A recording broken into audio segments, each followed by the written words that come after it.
کی نعتیہ شاعری کے تاریخ وار مطالعے میں آج میرے پیش نظر حضرت حفیظ ہوشیار پوری، حضرت بہزاد لکھنوی، زائر حرم حضرت حمید صدیقی اور محترم سید محمد جعفری کا نعتیہ کلام ہے۔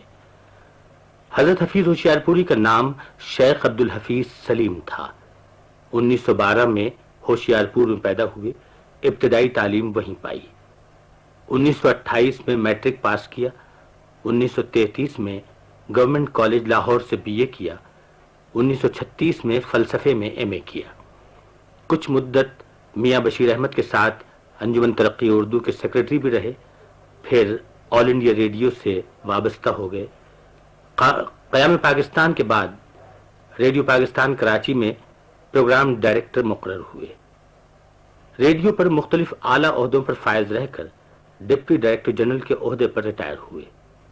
بڑے بھائی شیخ عبدالرشید راحل کی سرپرستی میں شعری ذوق پروان چڑھا۔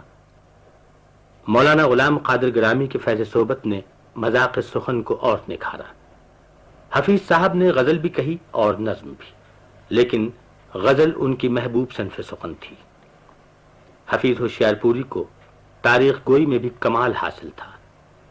ان کا مجموعہ کلام مقام غزل ان کے انتقال کے بعد شائع ہوا۔ حضرت حفیظ ہوشیار پوری کا ہدیہ نعت رسول پاک صلی اللہ علیہ وآلہ وسلم کی بارگاہ میں۔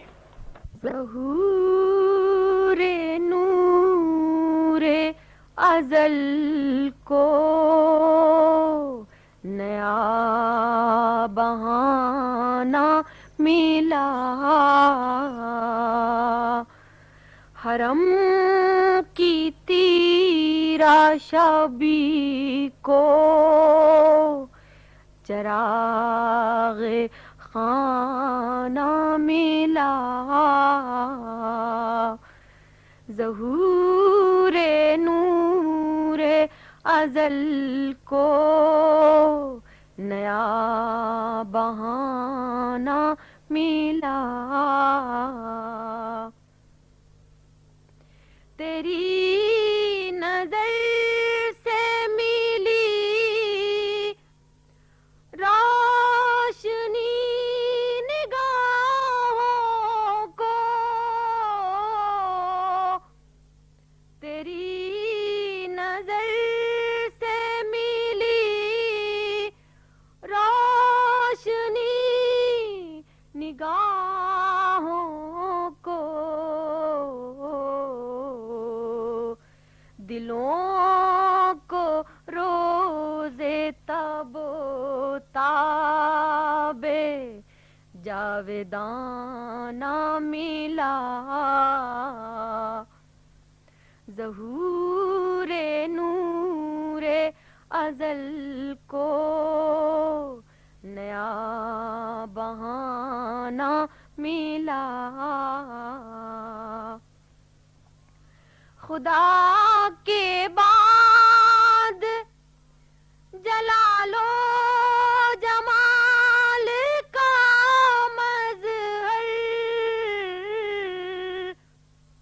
خدا کے بعد جلال و جمال کا مظہر،